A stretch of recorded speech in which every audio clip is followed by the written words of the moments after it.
नमस्कार दोस्तों, मेरे YouTube channel DS mathematics classes में आपका एक बार फिर से स्वागत है। आज का जो लेक्चर है वो BSc फाइनल ईयर मैथमेटिक्स के स्टूडेंट्स के लिए है। इसमें हम पेपर सेकंड कॉम्प्लेक्स एनालिसिस की बात करेंगे और ये जो लेक्चर है ये आपके कॉम्प्लेक्स एनालिसिस के पेपर के चैप्टर नंबर फर्स्ट का लेक्चर है, ठीक भाई। और ये लेक्चर आपके चैप्टर नंबर फर्स्ट का भी कौन सा लेक्चर है, 6th लेक्चर, ठीक भाई। इस लेक्चर के अंदर हम कॉम्प्लेक्स नंबर्स की एक और अन्य प्रॉपर्टी की बात करेंगे जिसका नाम है आर्गुमेंट या फिर क्या नाम से एम्पलीट्यूड ऑफ कॉम्प्लेक्स नंबर, ठीक भाई। इस लेक्चर के अंदर हम कॉम्प्लेक्स नंबर्स के आर्गुमेंट की बात करेंगे, साथ ही साथ उनकी कुछ जो भी प्रॉपर्टीज है उनका भी अध्ययन करेंगे और हम एक और प्रॉपर्टी का अध्ययन करेंगे क्या कि कॉम्प्लेक्स नंबर्स का कॉलम फॉर्म क्या होता है, ठीक भाई। किसी भी कॉम्प्लेक्स नंबर्स को ध्रुवीय रूप में किस प्रकार से लिखा जाता है, ठीक भाई। तो देखिए, आज के लेक्चर के स्टार्ट करने से पहले हम आपको बता देते हैं कि किसी भी कॉम्प्लेक्स नंबर्स का आर्गुमेंट या एम्पलीट्यूड क्या होता है, ठीक भाई। तो देखिए, आज के लेक्चर स्टार्ट करते हैं। आपका आज का टॉपिक है सम्मिश्र संख्या का कोणांक, ठीक भाई। सम्मिश्र संख्या का कोणांक या argument of a complex number, ठीक है भाई। Argument of a complex number, ठीक है भाई। देखिए, कॉम्प्लेक्स नंबर का आर्गुमेंट होता क्या है ये भी देखिए, देखो भाई। आपको एक कॉम्प्लेक्स नंबर दिया गया है z बराबर x प्लस आइटा y, ठीक भाई।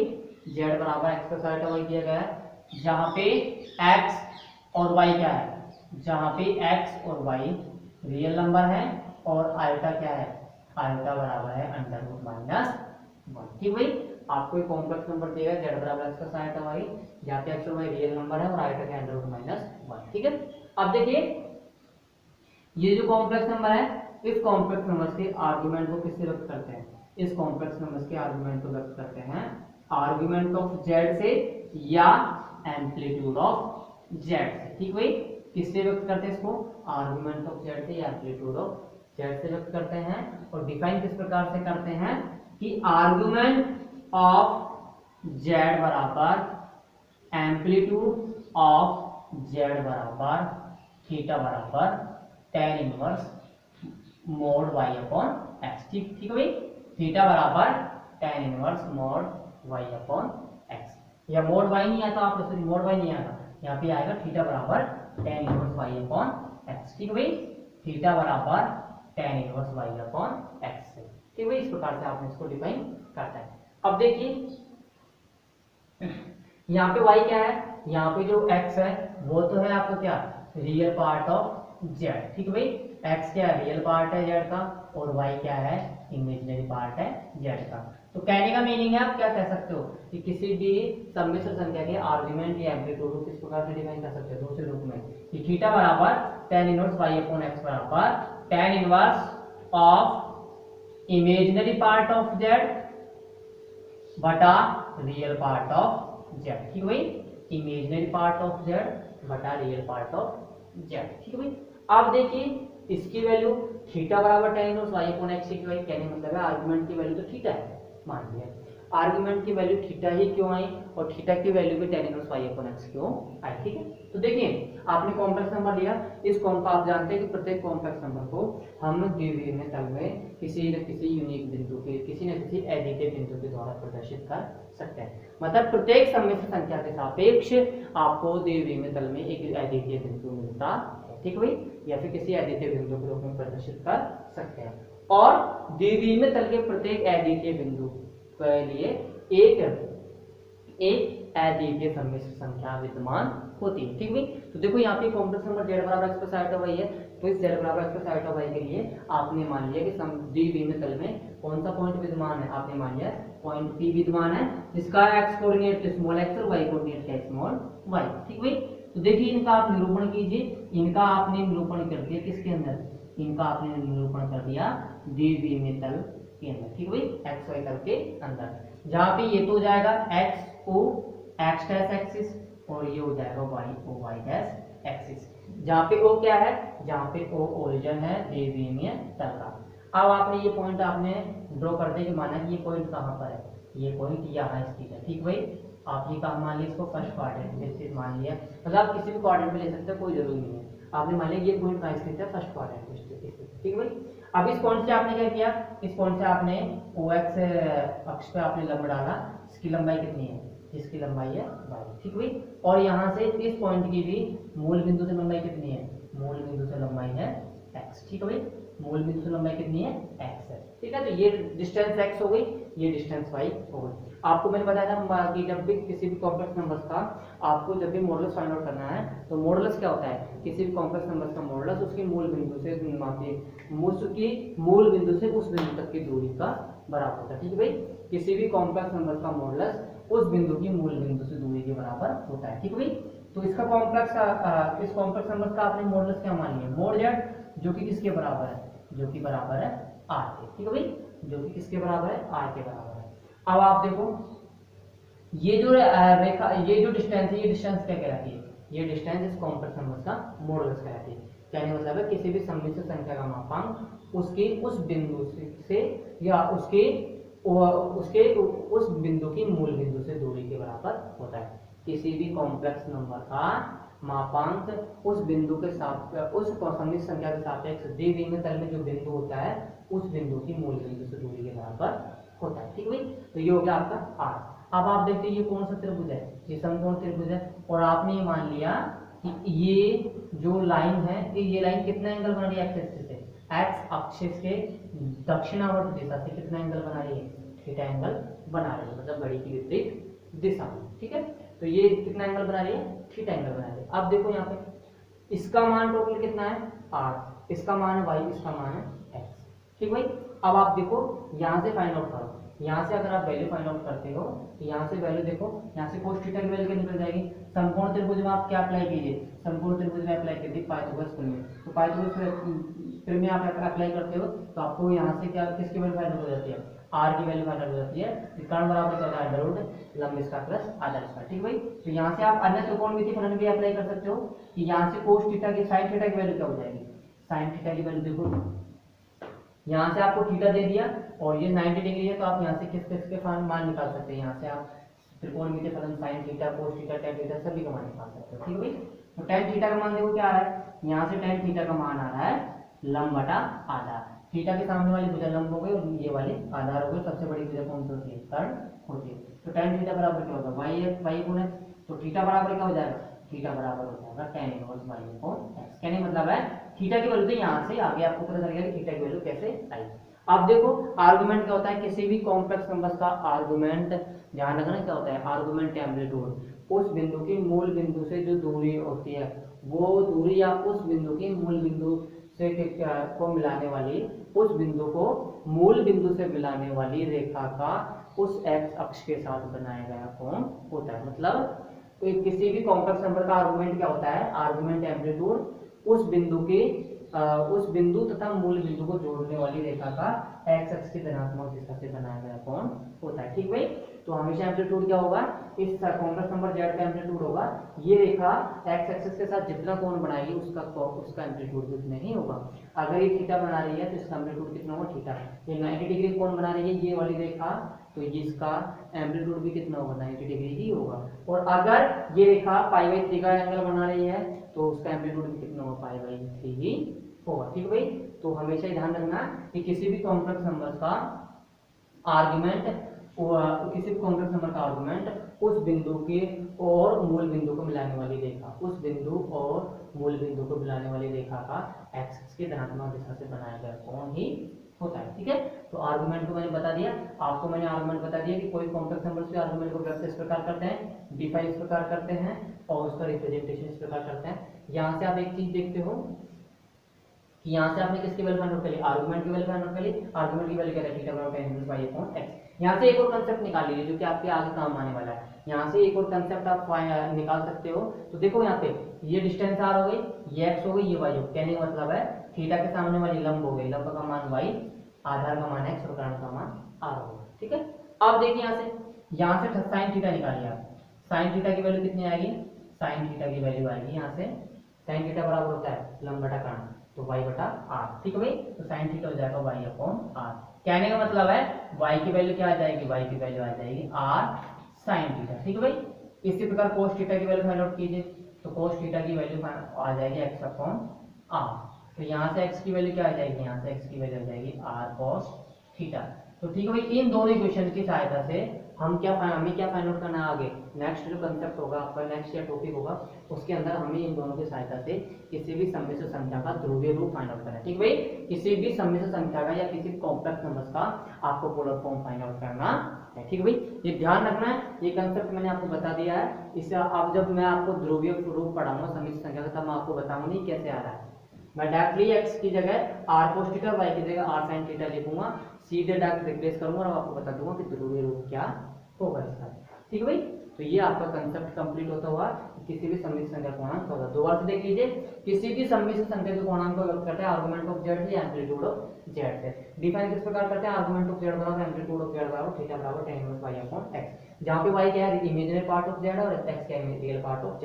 तो आप इसको इस प्रकार लिख सकते हैं कि tan inverse of imaginary part of z बटा रियल पार्ट ऑफ z। तो भाई अब आपको पता है कि प्रत्येक सम्मिश्र संख्या के सापेक्ष द्विविमीय तल में क्या द्वितीय बिंदु होता है, तो आपने देखिए किसके सापेक्ष द्विविमीय तल में क्या द्वितीय बिंदु P हो गया। इस बिंदु P की यहाँ से दूरी कितनी होगी, r। तो इस रेखा OP की, जो ये रेखा OP इस x एक्सिस के साथ जितना कोण बनाएगी, धनात्मक दिशा में जितना कोण बनाएगी, वही कोण उस कॉम्प्लेक्स नंबर का क्या कहलाएगा, एम्पलीट्यूड या आर्गुमेंट कहलाएगा, ठीक है भाई। और यहाँ से मैंने आपको बता दिया कि यहाँ से आर्गुमेंट किस प्रकार से फाइंड आउट होगा, और साथ के साथ मैंने बता दिया कि यहाँ से कॉम्प्लेक्स नंबर का रियल पार्ट और इमेजिनरी पार्ट भी आप कैसे फाइंड आउट कर सकते हो। तो ये रियल पार्ट तो होगा x बराबर r cos theta, imaginary part होगा r sin थीटा, ठीक है। तो ये आपका कंप्लीट होता हुआ टॉपिक। अब देखिए इसकी डेफिनेशन, माना z बराबर x प्लस आयोटा y, एक माना z बराबर x प्लस आयोटा y एक सम्मिश्र संख्या है, ठीक है भाई, एक सम्मिश्र संख्या है, जहां x y belongs to r और आयोटा बराबर √-1, ठीक है। अब देखिए, तब सम्मिश्र संख्या z की, तब सम्मिश्र संख्या z की कोणांक को, तब सम्मिश्र संख्या z के कोणांक को आर्गुमेंट ऑफ z या एम्पलीट्यूड ऑफ z से व्यक्त करते हैं। आर्गुमेंट ऑफ z या एम्पलीट्यूड ऑफ z से व्यक्त करते हैं, ठीक भाई। किससे व्यक्त करते हैं, आर्गुमेंट ऑफ z से, एम्पलीट्यूड ऑफ z से व्यक्त करते हैं, तथा निम्न प्रकार परिभाषित करते हैं, ठीक भाई। तथा निम्न प्रकार परिभाषित करते हैं, ठीक है। तो देखिए, निम्न प्रकार परिभाषित करते हैं, that is argument of z बराबर एम्पलीट्यूड ऑफ z बराबर थीटा बराबर tan inverse y upon x बराबर tan inverse imaginary part of z बटा रियल पार्ट ऑफ z, ठीक है भाई। तो ये आपका क्या होगा, आर्गुमेंट होगा। अब देखिए आर्गुमेंट का मीनिंग, अर्थात किसी भी सम्मिश्र संख्या का कोणांक, किसी भी सम्मिश्र संख्या का कोणांक, किसी भी सम्मिश्र संख्या का कोणांक उसके सापेक्ष बिंदु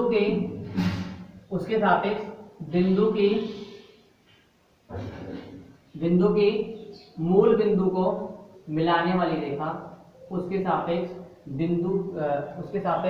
बिंदु की मूल बिंदु से मिलाने वाली रेखा या मूल बिंदु को मिलाने वाली रेखा, मूल बिंदु को मिलाने वाली रेखा OP का x अक्ष की धनात्मक दिशा से,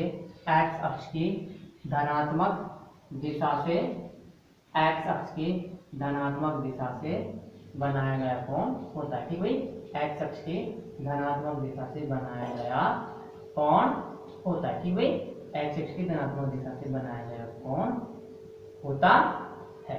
ठीक है, और इसका आप ज्यामितीय निरूपण भी देख सकते हो। ठीक भाई, देखिए ज्यामितीय निरूपण क्या होगा इसका, ज्यामितीय निरूपण। ठीक है, ज्यामितीय निरूपण देख लीजिए, ये आपने एक्स और एक्स का एक्सिस ले ली। ठीक है भाई, ये आपने वाई और वाई डैश एक्सिस ले ली। ठीक भाई, और ये आपने ले लिया point P of X Y. ठीक है, जहां से ये डिस्टेंस हो गई वाई, ये हो गई एक्स और ये हो गई मॉड जेड बराबर आर और ये हो गया इसका एंगल। कहने का मतलब है उस कॉम्प्लेक्स नंबर्स के सापेक्ष दी हुई मतलब में कोई ना कोई बिंदु होगा, वो बिंदु कौन सा होगा पी, और उस बिंदु के उस बिंदु पी को इस बिंदु ओ से मिलाने वाली रेखा एक्स अक्ष की धनात्मक दिशा के साथ जो कोण बनाएगी वही क्या कहलाएगा, इस कॉम्प्लेक्स नंबर्स का एम्पलीट्यूड या आर्गुमेंट कहलाएगा। ठीक है भाई, तो ये एक्स हो गई, ये वाई हो गई। यहाँ से आप क्या फाइंड आउट कर सकते हो, यहाँ से आप फाइंड आउट कर सकते हो तो टेन थीटा की वैल्यू होगी वाई अपॉन एक्स। ठीक है भाई, तो थीटा बराबर क्या हो जाएगा, tan inverse Y upon X. ठीक है भाई, थीटा बराबर क्या हो जाएगा, tan inverse Y upon X. ठीक है, और यहाँ से x की वैल्यू क्या आ जाएगी, x की वैल्यू आ जाएगी r cos थीटा और y की वैल्यू आ जाएगी r sin थीटा। ठीक भाई, तो आप इसके साथ साथ उसके बाद ये चित्र बना सकते हैं। ठीक भाई, यहाँ से आपको पता चल ही रहा है कि थीटा की वैल्यू हमने कैसे फाइंड आउट करी और x और y की वैल्यू किस प्रकार से फाइंड आउट करी। ठीक भाई, तो ये आपका कंप्लीट होता हुआ आर्गुमेंट का टॉपिक। अब देखो एक नोट है इसके रिलेटेड आर्गुमेंट से, आर्गुमेंट से रिलेटेड एक और नोट है, तो नोट लिखिए हो, यदि यदि अब देखो नोट क्या है मैं बताता हूं आपको। देखिए आपने कोई भी कॉम्प्लेक्स नंबर ले लिया z बराबर x प्लस आल्फा वाई, उसके रेस्पेक्ट में या उसके सापेक्ष आपको एक समिश्र दी गई में तल में एक बिंदु मिल गया p। ठीक है, उस बिंदु p का कोणांक कितना है, उस बिंदु p का कोणांक है इस x अक्ष की धनात्मक दिशा से बनाया गया कोण। ठीक है भाई, कितना है उसका कोणांक, थीटा। ठीक है, अब आप देखो, अब मैं यहाँ से चला यहाँ पहुंचा थीटा पॉइंट मिला, अगेन मैं इस पूरे मतलब कहने मतलब है राउंड लगाने के पश्चात में इधर आ गया। कहने मतलब है मैं चला इस पॉइंट से, ठीक है भाई, मैं इस पॉइंट से चला और मैंने मूल बिंदु के सापेक्ष से किया, मूल बिंदु के सापेक्ष आर रेडियस का साइकिल बनाते हुए राउंड लगाया। ठीक है भाई, तो मूल बिंदु को चारों ओर मैंने क्या लगाया, राउंड लगाया। तो मैं राउंड लगाऊंगा तो अगेन मुझे यहाँ तक कितने एंगल बना दिया, अगेन मैंने कितना एंगल बना दिया 2 पाई यहाँ से, और अगेन यहाँ आने तक कितना एंगल बन जाएगा, 2 पाई एंगल बन जाएगा। और पहले क्या एक्स के साथ कितना एंगल बना पड़ा है, थीटा बना पड़ा है।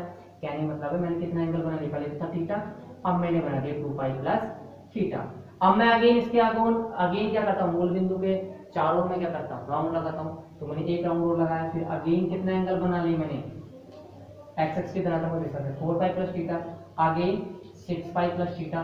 तो ऐसे ही चलते जाएंगे तो ये हो जाएगा 2n प्लस पाई थीटा। ठीक है भाई, ये तो था पॉजिटिव के लिए कि मैं धनात्मक दिशा में मैंने राउंड लगाया इसके सापेक्ष मूल बिंदु के सापेक्ष। ठीक है भाई, अब मुझे देखो मैं यहाँ से इधर से मैं वापिस उल्टा, ठीक है भाई, इधर की बार मैंने मूल बिंदु के सापेक्ष में राउंड लगा रहा हूँ, लेकिन क्या कर रहा हूँ मैं धनात्मक दिशा में नहीं, ऋणात्मक दिशा में। ठीक भाई, मैं किस दिशा में जा रहा हूँ, ऋणात्मक दिशा में जा रहा हूँ। तो देखिए मैं यहाँ से यहाँ तक जाऊंगा और अगेन वापस मैं यहाँ आऊंगा, कितना एंगल हो जाएगा, मतलब मैं कितना एंगल लेस कर रहा हूँ। यहाँ से यहाँ तक का एंगल कितना है, थीटा, और यहाँ से ऋणात्मक एंगल की माप हुई। कहने का मतलब है ये एंगल तो थीटा है और ये यहाँ से यहाँ तक एंगल थीटा है, तो मैं वापस जाऊंगा तो ये एंगल 0 हो जाएगा, और फिर जब मैं उधर जाऊंगा तो सिर्फ यहाँ तक ही जाऊंगा ना कि इस तक।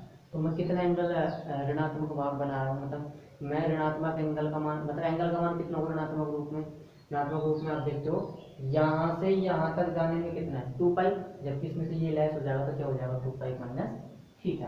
ठीक है भाई, या माइनस 2 पाई, सॉरी 2 पाई माइनस थीटा नहीं, माइनस 2 पाई प्लस थीटा हो जाएगा। ठीक है, माइनस 2 पाई में मैं क्या ऐड कर रहा हूँ, पॉजिटिव एंगल थीटा ऐड कर रहा हूँ। अब अगेन मैंने ऋणात्मक दिशा में अगेन मैंने राउंड लगाया, तो ऋणात्मक दिशा में राउंड लगाए तो अगेन कोणांक कितना हो जाएगा, ये हो जाएगा -4 प्लस थीटा, तो ऐसे ही हो जाएगा -2n प्लस थीटा। ठीक है भाई, जहाँ पे ई चेन किसको बिलोंग कर रहा है, यहाँ पे ई चेन बिलोंग कर रहा है नेचुरल नंबर को। ठीक है, और यहाँ पे भी ई चेन किसको बिलोंग कर रहा है, नेचुरल नंबर को बिलोंग कर रहा है। ठीक है, तो मैं क्या कह सकता हूँ, अगर किसी भी सम्मिश्र संख्या का कोणांक थीटा है तो मैं कह सकता हूँ कि 2n plus Y 2n pi plus theta भी क्या होगा, सम्मिश्र संख्या का कोणांक होगा, जहाँ पे n की वैल्यू क्या है, जहाँ पे n की वैल्यू सेट ऑफ इंटीजर से बिलोंग कर रही है। ठीक भाई, जहाँ पे n की वैल्यू क्या है, सेट ऑफ इंटीजर से बिलोंग कर रही है। तो देखिए, यदि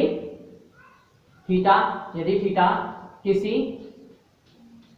सम्मिश्र संख्या का, यदि थीटा किसी सम्मिश्र संख्या का कोणांक है, यदि थीटा किसी सम्मिश्र संख्या का कोणांक है, तब तब तब 2n पाई प्लस थीटा भी, तब 2n pi plus theta each n belongs to z भी उस सम्मिश्र संख्या का कोणांक होगा, उस सम्मिश्र संख्या का कोणांक होगा। ठीक भाई, उस सम्मिश्र संख्या का कोणांक होगा, अर्थात कोणांक का मान अद्वितीय नहीं होता। ठीक भाई, अर्थात कोणांक का मान अद्वितीय नहीं होता। ठीक भाई, अतः कोणांक का मान अद्वितीय नहीं होता। ठीक है, तो ये आपका नोट हो गया सब कुछ। ठीक है, argument of a complex number is not a unique number. ठीक है भाई, किसी मतलब किसी भी कॉम्प्लेक्स नंबर का कोणांक क्या होता है, यूनिक या अद्वितीय नंबर नहीं होता। ठीक है भाई, आप देखो नेक्स्ट है इसकी प्रॉपर्टी। ठीक भाई, नेक्स्ट है कोणांक के गुणधर्म। ठीक भाई, कोणांक के गुणधर्म या प्रॉपर्टीज ऑफ आर्गुमेंट। नेक्स्ट है कोणांक के गुणधर्म। देखिए, प्रॉपर्टीज ऑफ आर्गुमेंट। ठीक है भाई, प्रॉपर्टीज ऑफ आर्गुमेंट। तो देखिए प्रॉपर्टीज ऑफ आर्गुमेंट क्या है। फर्स्ट है आपका argument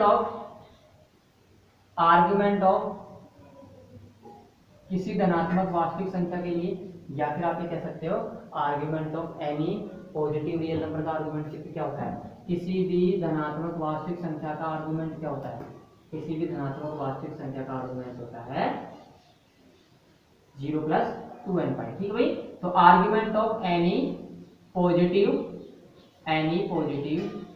real number, argument of any positive real number क्या होगा, ये होगा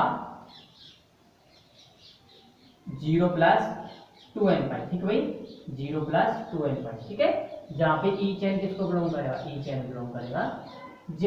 ठीक है, सेकंड है argument of any negative real number क्या होता है, किसी भी ऋणात्मक वास्तविक संख्या का, आर्गुमेंट क्या होता है, ये होता है पाई प्लस 2n पाई। ठीक है भाई, पाई प्लस 2n पाई, जहाँ पे ई चेन किसको बिलोंग करता है, z को। थर्ड आता है argument of z plus argument of z बार। ठीक है भाई, argument of z plus argument of z बार होता है 0 प्लस 2n पाई, जहाँ पे ई चेन किसको बिलोंग करता है, z। ठीक है, फोर्थ आता है आर्गुमेंट ऑफ आयोटा y बराबर, आर्गुमेंट ऑफ आयोटा y बराबर होता है π/2 प्लस 2n पाई। ठीक है, कब, यदि y क्या हो 0 से बड़ा हो, और ये होता है -π/2 प्लस 2n पाई, कब, जब y का मान क्या हो 0 से छोटा हो। ठीक है, ये आपका होगा। उसके पश्चात नेक्स्ट आता है argument of z minus argument of z बार होता है प्लस माइनस π/2 प्लस 2n पाई। ई चेन किसको बिलोंग कर रहा है, z को।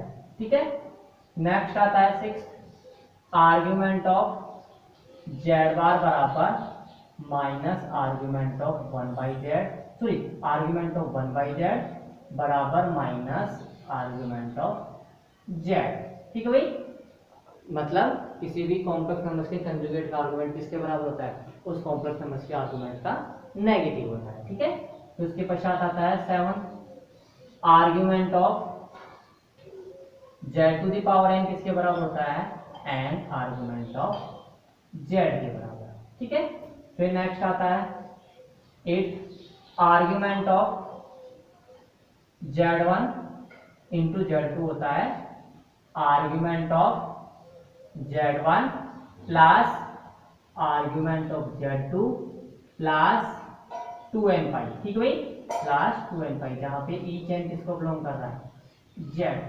ठीक है, नेक्स्ट आता है 9 argument of Z1 upon Z2 बराबर होता है argument of Z1 minus argument of Z2 plus 2n पाई, जहां पे ई चेन किसको बिलोंग करता है, ई चेन बिलोंग करता है Z को।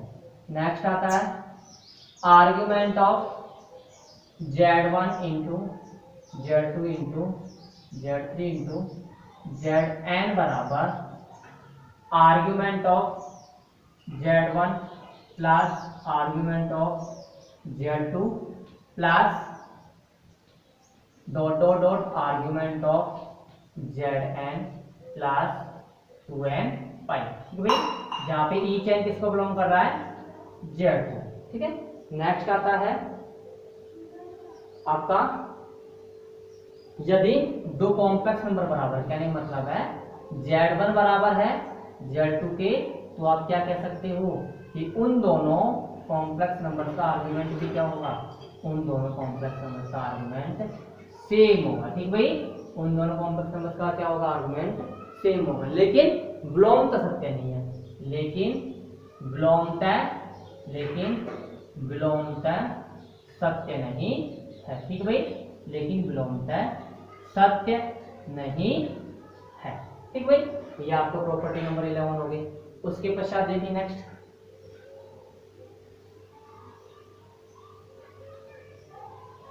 आर्ग्यूमेंट ऑफ नेक्स्ट है प्रॉपर्टी नंबर 11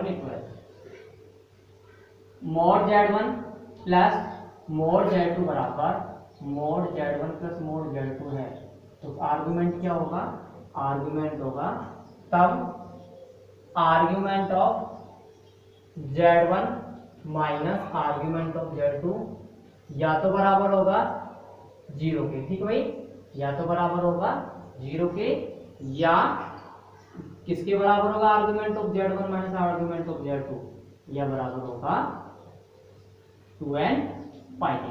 मतलब दोनों का डिफरेंस किसके बराबर होगा, 2n पाई के, जहां पे ई चेन किसको बिलोंग कर रहा है, Z। ठीक है, फिर नेक्स्ट आता है 13 modulus of Z1 plus Z2 बराबर modulus of Z1 minus Z2 है, तब argument of Z1 minus argument of Z2 या तो बराबर होगा π/2 के, या ये बराबर होगा 2n प्लस 1 इंटू π/2। कहने का मतलब argument of Z1 minus argument of Z2 बराबर होगा 2n प्लस 1 इंटू π/2 के, जहां पे ई चेन किसको बिलोंग करेगा, ई चेन बिलोंग करेगा Z। ठीक है, तो ये आर्गुमेंट की प्रॉपर्टी हो गई। और भी आर्गुमेंट की जो भी प्रॉपर्टीज हैं उनको हम आपको नेक्स्ट लेक्चर के अंदर लिखाएंगे। ठीक भाई, नेक्स्ट लेक्चर के अंदर हम बाकी जो भी प्रॉपर्टीज हैं उनको लिखाएंगे, और आपको एक टॉपिक के बारे में बताएंगे कि समिश्र संख्याओं का ध्रुवीय रूप क्या होता है। ठीक भाई, और इनको भी बताएंगे कि किस प्रकार से इनको हम प्रूफ करके बताएंगे कि एक्चुअली में आर्ग्यूमेंट ऑफ जेड बार बराबर माइनस आर्ग्यूमेंट ऑफ जेड किस प्रकार से है, ये आर्ग्यूमेंट ऑफ जेड की पावर n बराबर है आर्गुमेंट ऑफ जेड किस प्रकार से आ रहा है, ये सब हम आपको बताएंगे लास्ट में, मतलब नेक्स्ट लेक्चर में बताएंगे आपको। ठीक भाई, तो आज का जो लेक्चर है वो यहीं कंप्लीट होता हुआ। धन्यवाद।